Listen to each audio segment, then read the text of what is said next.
ఇప్పుడు ఎడిటర్లో చాలామంది తలపండిన చేయి తిరిగిన వాళ్ళు ఉంటారు, చాలామంది ఉన్నారు. మీకు నచ్చిన ఎడిటర్లు ఎవరండి? శ్రీకర్ ప్రసాద్ గారు ఎడిట్ బాగా ఇష్టం అండి. ఏంటి ఆయన ప్రత్యేకత? ఆయన ఏంటంటే విజువల్ కట్టు మీద చూపిస్తారు, కన్వే చేస్తారు, ఎఫెక్ట్లు వేసి అలా చేయరు. అది బాగా నచ్చింది ఆయన ఎడిట్ నాకు. నేను మా బాస్తో కూడా అనేవాడిని, సార్ నేను యాక్చువల్గా శ్రీకర్ ప్రసాద్ గారు ఎడిట్ అంటే ఇష్టం అంటే, ఒకరోజు ఇట్లాగే కలిసాం చెన్నైలో.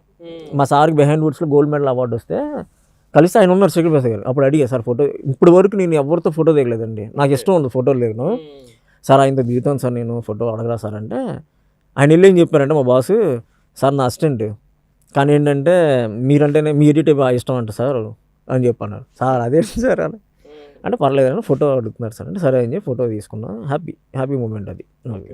ఆయన శ్రీకర్ ప్రసాద్ గారి తర్వాత మీ బాస్ ఎడిటింగ్ మీరు వస్తుంది జనరల్గా. అవును, అదే సాధారణంగా గురువు పంగనామాలు పెట్టరు ఎవరు అనుకోరు.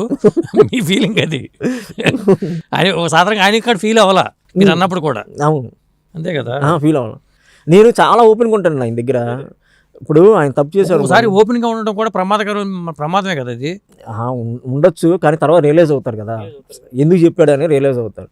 ఇప్పుడు ఒక్కొక్కసారి ఏంటంటే మనం ఎడిట్ చేస్తూ ఉంటాం, ఆయన సడన్గా వచ్చి అరిచేవారు, నన్నే అరిచేవారు, అసిస్టెంట్స్ అరిచేవారు. ఒకరోజు చెప్పాను నేను, అంటే ఎప్పుడైనా అంటే ఒక మనిషి కోపంగా ఉన్నప్పుడు ఇమీడియట్గా మనం వాళ్ళకి ఆపోజిట్ ఇమీడియట్గా మాట్లాడకూడదు, ఇంకా ఎక్కువ అయిపోద్ది.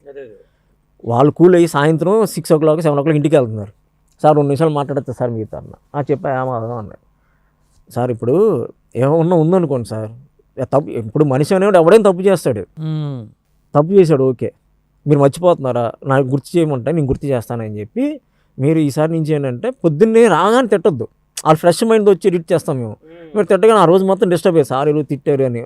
మనకే ఒక్కసారి అది ఎడిట్లో కొద్దిగా అంటే వెనకాల చూశారు. ఇక అప్పటి నుంచి ఏంటంటే వెళ్ళిపోయేటప్పుడు పిలిచేవారు అన్నమాట, అరే నాకు పొద్దున అలా చేసి నాకు నచ్చల, నెక్స్ట్ టైం రిపీట్ అవ్వద్దు, ఒకసారి ఇస్తా ఛాన్స్, 2 సార్లు ఇస్తా, 3 సార్లు బయటికి వెళ్ళిపోతాం.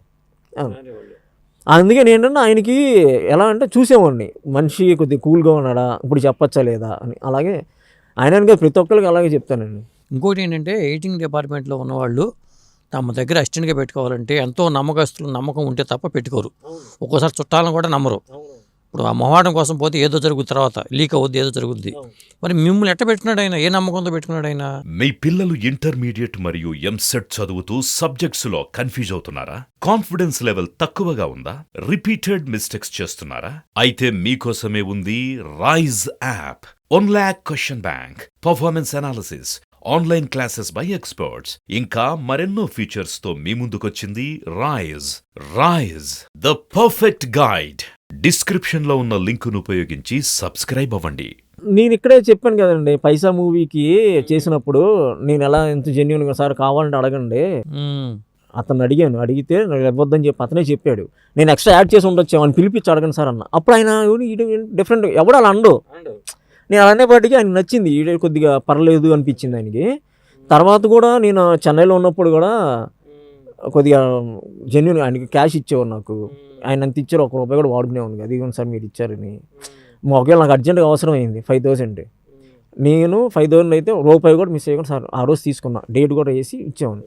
అలా కొద్దిగా ఆయన సాధారణంగా అట్లా లీక్ చేస్తారని భయం ఉంటుందా? పెట్టుకోవాలంటే ఉంటుందండి, ఎవరిని పెట్టుకోరు, నమ్మరు. ఇప్పుడు ఆయన ఏమో చెన్నైలో ఉంటారు, కోట్ల ప్రాజెక్ట్ అది. అవును, అది మన మీద బాధ్యత అప్పు చెప్పినప్పుడు మనకు అలాగే మనదే కదా. అవును, ఒకవేళ ఇదే ఫైల్ని సేఫ్టీ కోసం ఇంకో చోట ఏమైనా సేవ్ చేస్తారా? ఉంటుందండి, ఆయన దగ్గర కాపీ ఉంటే మా దగ్గర కాపీ, అట్లా ఉంటే పర్లేదు. లేకపోతే ఇదే దీన్ని నమ్ముకుంటే అయిందనుకోండి, మా దగ్గర ఎప్పుడు 2 కాపీలు ఉంటాయి, ఎడిట్ ఉంటుంది, బ్యాకప్ ఉంటుంది. ఎడిట్ ఇక్కడ మెయిన్ ఎడిట్ షూట్ ఇక్కడ ఉందనుకోండి, ఇక్కడ పెడతాం, బ్యాకప్ ఆయన దగ్గర పెడతాం, అక్కడ మెయిన్ ఎడిట్ షూట్ అనుకోండి అక్కడ ఉంటుంది, లేకపోతే ఇక్కడ బ్యాకప్ ఉంటుంది, అట్లా 2 ఉంటాయి. అది ఆ జాగ్రత్త లేకపోతే కష్టం కదా.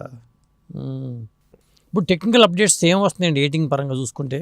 ఫ్యూచర్లో ఏం రావచ్చు? మీరు ఎట్టో ఎంఎస్సీ కంప్యూటర్ చేశారన్నారు కదా. ఫ్యూచర్లో ఇప్పుడు అందరూ ఏ అంటున్నారండి.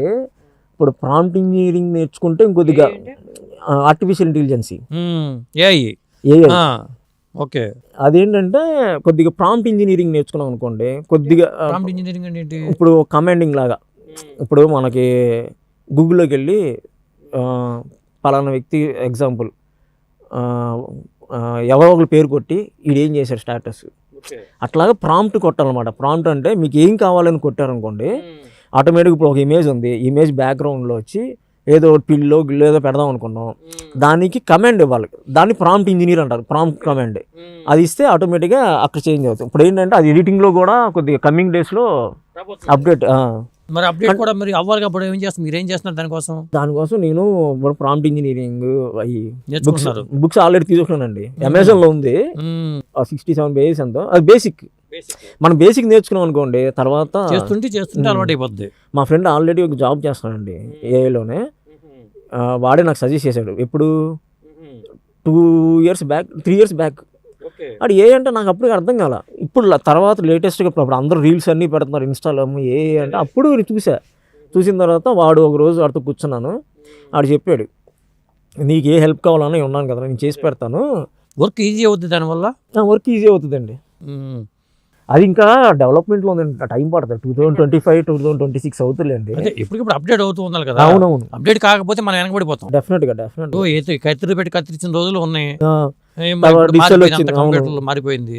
అవునవును, మన అప్డేట్ కంపల్సరీ ఉండాలి.